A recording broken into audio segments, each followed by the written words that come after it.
તો વિદ્યાર્થી મિત્રો, આપણે જોયું કે ધ્વનિની પ્રદૂષણ થતું હોય છે, બરાબર. એ ધ્વનિનું પ્રદૂષણ જે થતું હોય છે તેની સાથે સાથે તેના લીધે આપણા ઉપર કેટલી બધી અસરકારક થતી હોય છે. ધ્વનિની પ્રદૂષણની ખૂબ જ ખરાબ અસર થતી હોય છે. તેના વિશે આપણે માહિતી મેળવવાની છે. ધ્વનિ પ્રદૂષણની હાનિઓ કઈ કઈ રીતે થઈ શકે છે. ટોપિકનું નામ છે ધ્વનિ પ્રદૂષણની હાનિઓ કઈ છે, બરાબર. ધ્વનિ પ્રદૂષણના લીધે આપણામાં હાનિ કઈ રીતે થઈ શકે છે તેના વિશે આપણે માહિતી મેળવવાની છે. તો ખૂબ જ એક જગ્યા આપણે હોય કે જે જગ્યાએ ખૂબ જ આપણને જોરથી અવાજ આવતો હોય છે, રાઈટ. તો તે જગ્યાને લીધે શું થાય કે આપણું માથું દુખવા માંડે, રાઈટ.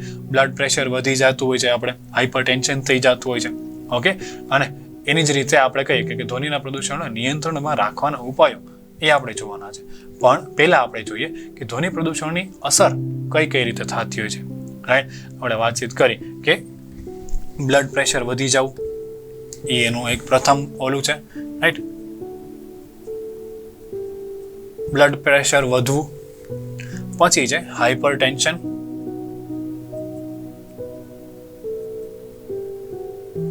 ઓકે. હાઈપર ટેન્શનમાં રહેવું, હંમેશા વ્યક્તિ તે ટેન્શનમાં રહેતા હોય છે, રાઈટ. માથું દુખવું, ઓકે. એવા ઘણા બધા અલગ અલગ આપણે કહીએ તો કે એવા રીઝન જોવા મળે છે. હા, વધુ પડતા ધ્વનિના પ્રદૂષણથી ઘણા બધા વ્યક્તિને એટેક પણ આવી જતો હોય છે, રાઈટ. તો આપણે કહીએ તો કે હૃદયનો હુમલો ઘણા બધા વ્યક્તિને આવી જાય આ ધ્વનિના લીધે, રાઈટ. વધારે પડતા ધ્વનિના લીધે.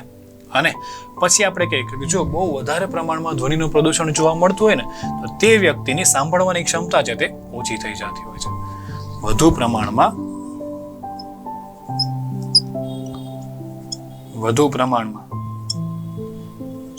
ધ્વનિનું પ્રદૂષણ હોય તો વ્યક્તિની સાંભળવાની ક્ષમતા ઓછી થઈ જાય. સાંભળવાની ક્ષમતા ઓછી થાય કારણ કે તે લોકોને ખૂબ જ જોરથી સાંભળવામાં મતલબ કે અવાજ આવતો હોય છે, રાઈટ. બધા મશીનોનો અવાજ, અલગ અલગ વાહનોનો અવાજ, રાઈટ. તો એ બધાને સાંભળવાની ક્ષમતા કેવી તો કે ઓછી થઈ જતી હોય છે.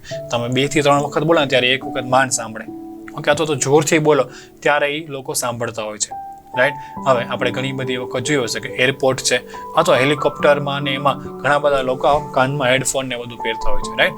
શું કરવા માટે? કારણ કે ક્યારેક તે ખૂબ જ અવાજ તો ખૂબ જ આવતો હોય છે, તે અવાજથી બચવા માટે. પણ એ લોકોને જ્યારે આપણે લાંબા સમયે જોઈએ તો તે લોકોને લાંબા સમયે પણ તેમાં શ્રાવ્ય શક્તિ હોય છે, તેની સાંભળવાની ક્ષમતા હોય છે તે ઘટી ગઈ હોય છે. તો ધ્વનિ પ્રદૂષણના ખૂબ જ અલગ અલગ અસર જોવા મળતી હોય છે. તમે બહુ મોટા લાઉડ સ્પીકરની પાસે ઊભા રહ્યો, બરાબર, તો તમને ધ્રુજારી થતી હોય છે તમારા શરીરમાં આખી, તો એ તમારે ત્યાં પણ ન ઊભું રહેવું જોઈએ. કારણ કે તેના લીધે શું થાય છે કે આપણા શરીરમાં અલગ અલગ જે અંગો જે હોય છે, રાઈટ, તેને નુકસાન પહોંચતું હોય છે. ઘણી બધી વખત આ વધારે પડતી ધ્વનિ છે તે કેન્સરનું પણ કારણ બનતું હોય છે. એટલા માટે આપણે ધ્વનિ છે, બરાબર, તેનાથી માપમાં હોય ત્યાં સુધી બરોબર છે, પણ વધારે પડતી ધ્વનિનું પ્રદૂષણ ન ફેલાવવું જોઈએ. કોઈ લાઉડ સ્પીકર વાગતું હોય જોરથી તો ત્યાંથી આપણે દૂર હટી જવું જોઈએ, કારણ કે તે આપણા શરીરને ખૂબ જ નુકસાન કરતું હોય છે. હવે આપણે જોશું કે ધ્વનિ પ્રદૂષણ અટકાવવા માટે આપણે શું કરી શકીએ તેના વિશે આપણે માહિતી મેળવીશું.